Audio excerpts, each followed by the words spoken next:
Hello everyone, welcome to Career Talk. In this video, I'm going to talk about the H1b visas. Okay, so there is a thread on Twitter which I read by Mr. Das, and it has rightly projected a lot of issues which are going on right now with respect to H1b visa stamping. So irrespective of whether you are a student, you are a visitor, or you are a worker, there is a long queue or a long backlog to get visa appointment dates, which means even if your paperwork is done, you are not getting any appointment dates because there is a huge backlog. So unless your passport is stamped, you can't travel. This is impacting businesses as well as individuals. Businesses are not able to send professionals or their employees to US to get the work done. Similarly, students are also getting impacted, and of course the working professionals are not able to travel as well. On the other hand, there are people who are already working in the US and their visas might be due for renewal. So they have completed a stipulated number of years and now they're supposed to get it renewed or re-stamped or extended. They are not even able to get appointments. So even if they want to come back to India to meet their family or attend some function or some emergencies over here, they are not even able to come back to India because they know that once they come out of US, they will not be able to go back because there is no stamping date available in the near future.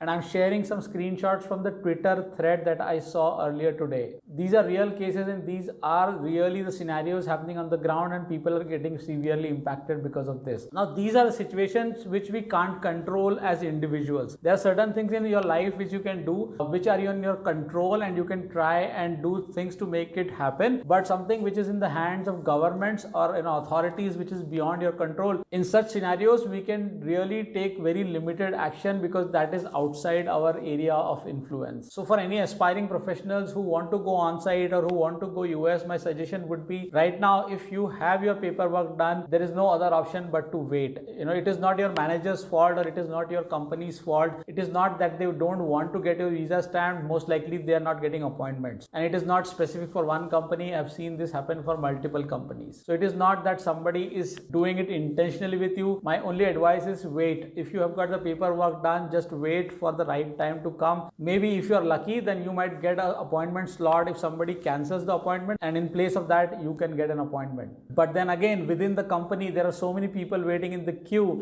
They will really need to prioritize cases based on the need and the urgency. A lot of times people also ask me whether it is wise to quit the job, whether it is wise to quit the job and get another job in India because the wait is a bit too long. They don't want to really wait for that many number of months or years. So does it make sense for them to find another job in India? My answer to that is, see, you can do that as well, but first you need to answer yourself, what was the primary reason why you wanted to go to US? Was it about money, or was it about getting experience, or was it about something else? Because if it is about money, then it is simple math. You can do that maths and figure out how much money you can make in US, how much money you can make in India, and then you will know that changing a job, whether it makes sense or not. But if it was about getting on-site exposure, if it was about working with the cream of the people, working at the client side and enriching your experience, then yes, there is no workaround out here. You will have to wait. For people who are in the US, who are stuck, who are feeling stuck over there and not able to come back, I think what you need to do is you need to start preparing for the worst case scenario, that if these things are not sorted out and if you have to come out of US for any emergency,